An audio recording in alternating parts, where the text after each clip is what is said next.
Hello, everyone, and welcome back to Shy Guy Reviews. Today we're going to be looking at episode 5 of season 5 of My Hero Academia. Yep, 5 5. Alright, so I'm not going to lie, this week's episode wasn't as hype as I was thinking it was going to be, but it was still actually pretty good. So, we leave off right where we left off, where Shinso is, he just won his team, the 4v4. But in his case, it's a 5v4. And pretty much Aizawa just he's roasting them about what they need to do, but a lot of them already know, and they make a point to say that pretty much the reason that these heroes care so much is because they've been out with the other heroes during the training periods or during like their internships. So all the people that went on internships are like, "Wow, I really messed up. Two of us got captured. If that was real life, two of us might be dead by now." So a lot of people don't really feel that great about that. The same thing's going on the other side, but honestly, we don't care, in all honesty. So, Koda's like, well, I need to be able to give more delicate instructions to the bugs so I can do things else. And Aizawa was like, don't be in the front either. I mean, if you're doing all this, you probably shouldn't be out in the front where you can get captured easily, which is exactly what happened. And Kirishima's like finally realizing that his quirk isn't really useful if he's not brawling with somebody. If he gets just caught off guard and like ambushed like that, like he can't do much. And Froki feels like they should have been able to win without losing anyone. So here's the thing. Pretty much, Shinso is also mad. But Shinso's like, well, I haven't been able to use what I've been learning with Aizawa. Because apparently, that's only a tenth of what he had learned with Aizawa with the binding cloth, that cloth around his neck where he just pulled the pipe down. He really didn't do anything with it, I'm not gonna lie to you. And, Aizawa's like, well, it took me 6 years, it shouldn't be so fast for you. So here's the weird thing. So, Shinso is holding his scarf and he's like trying to practice. You could see him moving his fingers because he's trying to figure out what he should have done and how he would have prevented that from happening, right? And he's pretty much just preparing for the next fight because he's going to be fighting on Class B 1B's side now. Ayama actually, like I said before, feels the same way that I did, where the people who went on their work studies feel more strongly now. Kaminari, he was like, hell yeah, I got no problems. And, Aizawa looks at him and he's like, dude, you weren't even going out all out at the very beginning. You should have been doing that from the very beginning. And, he's like, wow, I got shot down. I mean, he was a little bit funny. I don't know. I mean, I guess it's just to show his character. And Vlad is just mad at his team. He's like, not enough teamwork, pretty much. And what this leads to is Aizawa's all of 1A's groups begin grouping up and they're like, all right, let's come up with teamwork. And we find out that Bakugo has none. He's like, teamwork? My teamwork is stay out of my way. I mean, this is very clearly a reason why he might not have a license. And then there's Bug Girl with her crazy ideas, and she just keeps shooting out random stuff. I forget her name. She's Acid Girl. You know what I mean. She she has a lot of shots this episode. I'm not gonna lie. She's just kind of in the background at all times. Uh, for the most part, I feel. And you know what's weird? Yarozu and Kendo are actually both going into the next fight. They're all gonna be going against each other. So it's really interesting because those two were originally on the same internship and they were in the commercial if you don't remember. So apparently they have like worshippers, kind of like idols, idol worship now. And it's really odd because they mentioned back to the Hero Festival, the festival, and they're like, well, didn't you notice the same people that cheered for her cheered for you? And she's like, no, not really, but I guess, oh, it's really just a lot of people like trying to figure out what just happened, and they're like, they're rating how the kids are doing right now. Midnight and All Might are both, like I said before, watching everyone, and Midnight is just going crazy because she's like, "Oh my God, watch everybody's having a plan. Oh my God." She falls to the floor, all that kind of stuff. She's going crazy. Midoriya is just, he's getting better at using One for All, and All Might's considering that. And All Might's looking at this like, well, this is how they're going to gauge themselves. They've been through all these like crises back and back to back to back, and this is the first time they get to gauge themselves against people that have just been steadily studying to see if they're behind or if they're actually like keeping up. Tokoyami and Shihai Kurio are the same type. I'm gonna just call him Shihai. Pretty much Shihai is just a black face with a like white text on it. Like he's darked out. You can't see anything. And his quirk lets him merge with darkness and freely move in it, which is actually pretty cool. And we get the biased commentary from Vlad again, and Kendo is talking to Yorozu as they're walking up, and Class 1A and 1B are talking, and Kirishima is talking to his friend, and he's like, the dude with the white hair, I forget his name. He's pretty much has like a nearly exact same quirk as Kirishima, and he's like, yeah, Kendo is like the big sister of Class 1B, and she's our class rep. She always helps us win. If she wasn't there, we would have all been captured in the last attack or something. And everybody's like, what? Don't tell them that. But, like, I mean, this pretty much shows that she has a very similar role to Yorozu, except for in Yorozu's case, because of all the intense things that keep happening, I feel like we haven't really seen that. So, pretty much, Kendo is just a copy of her. And their main goal is they just want to fight because they feel like they were put in the same. I'm talking about Kendo and Yorozu. They feel like they've been put in the same bubble after the commercial and after everything. So pretty much we start, and Tokiyami sends out a shadow to find enemies. Apparently, it can go way further than before. Sorry about that. The further away Dark Shadow is, the less the length of time he lasts. Right? We already knew this, I believe. And Fumikage is in Dark Shadow and controlling him. I said Fumikage. I'm sorry about that. Shihai. Uh, so Fumikage using Dark Shadow, and Shihai goes into Dark Shadow. That's funny enough. And he comes back with Dark Shadow, and he's using Dark Shadow to attack because apparently he can control Dark Shadow now that he's in it, which is actually a really cool idea. And it really shows like that this guy is pretty much a counter to him almost, because his ability is the shadow, and if this dude can just enter the shadow and do whatever he wants, I mean, his quirk is near like pretty much the enemies.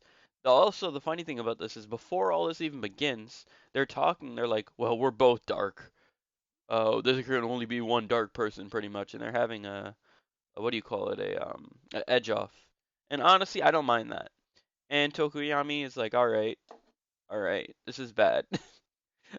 Pretty much we use Invisible Girl's bright light to weaken Dark Shadow, so Tokoyami can call it back, and then Tokoyami takes off his cloak because every time they try to capture, uh, sorry, every time they try to capture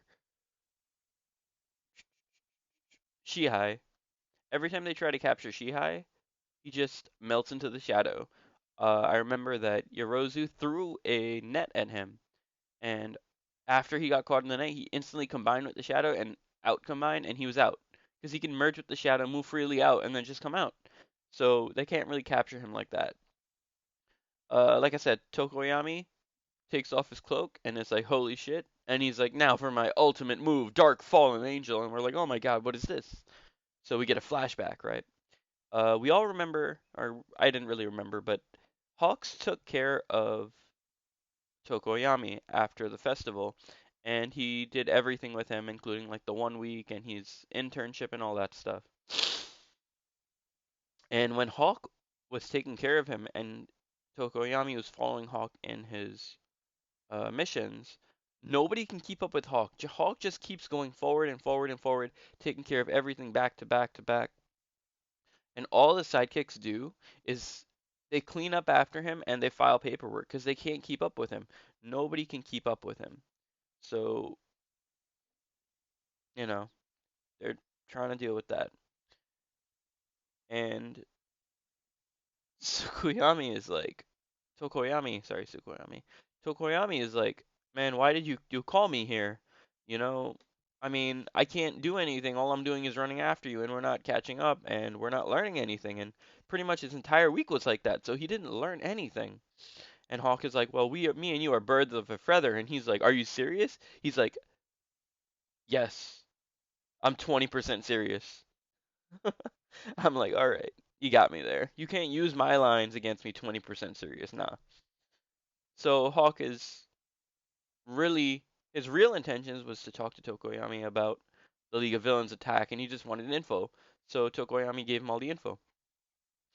And like I said before, his first internship ended without him learning anything in that 1 week. So he was actually taking back in for the work study, and he was actually starting to keep up.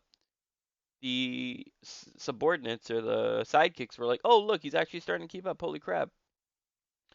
And you know, we have a little scene like Tokoyami's catching up,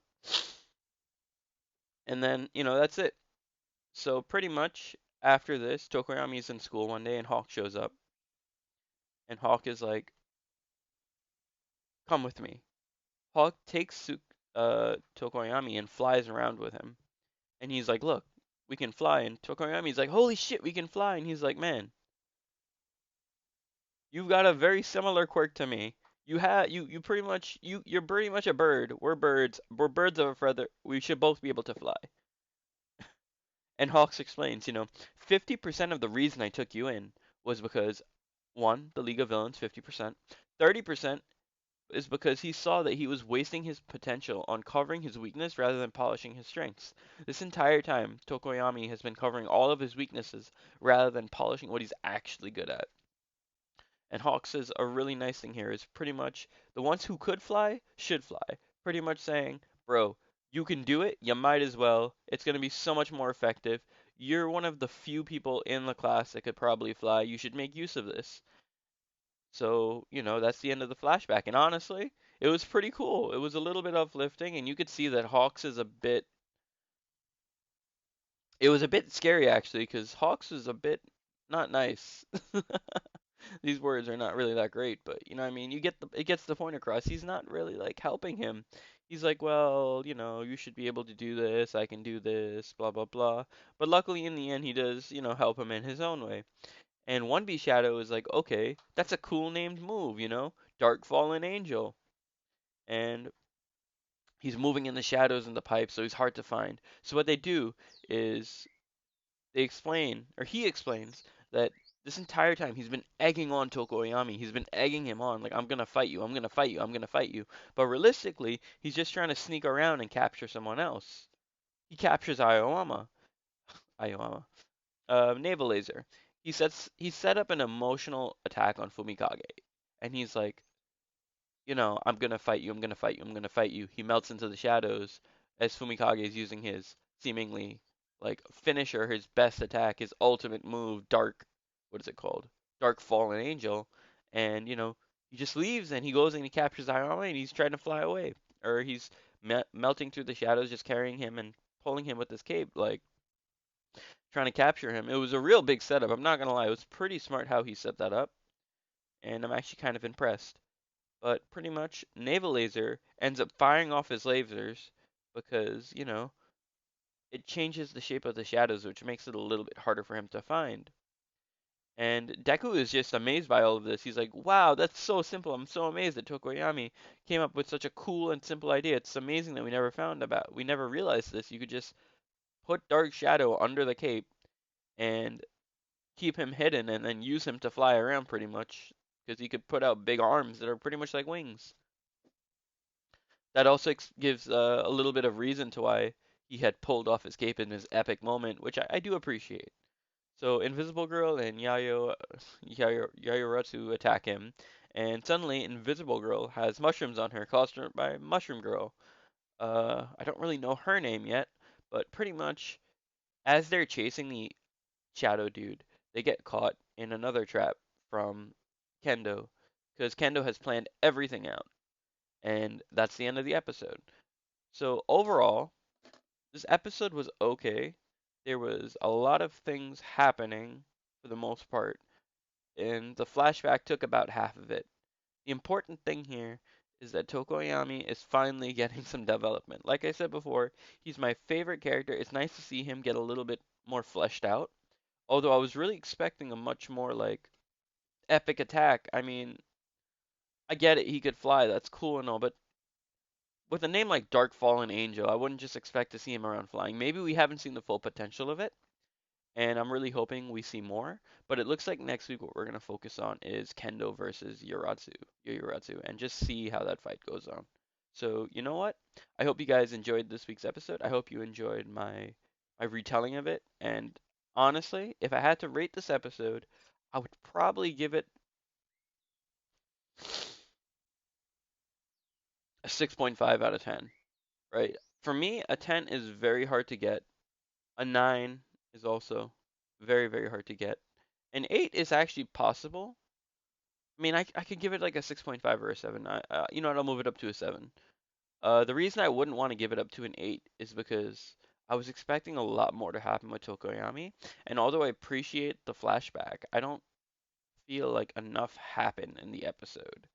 The episodes are not bad by any sense of the mind, but like when you have awesome episodes of nothing but fighting and awesome episodes with nothing but fighting with story development, and then you come back to this, it's just so much more leaned back and relaxed. And I get that it's important to the story, but honestly, it's just not my cup of tea. So let me know what you guys think down in the comments below. Did you guys like this week's episode? Did you hate it? Did you wish that this episode was written better? Did you wish that the animation was better? Do you wish they had more times for fights? Do you wish they had more other content? Is there anything that was cut out? I mean, let me know. Anything you want, pretty much. And you know what? I'm kind of hyped to see next week what happens. Um, I feel like no matter what happens, creation is gonna win. Yorozu, Yorozu is gonna win. I really do. Uh, Even the other girl says it, but her quirk is just superior. The other girl, her quirk lets her make big fists. Yorozu lets her make anything, which, regardless of how good their minds are, that opens up so many more ways to use the quirk, and I'm really interested in seeing this. So, like I said before, guys, don't die. Have a nice day. Dying is bad for your health. And I'll see you in the next one. My Hero Academia review. Take care, guys.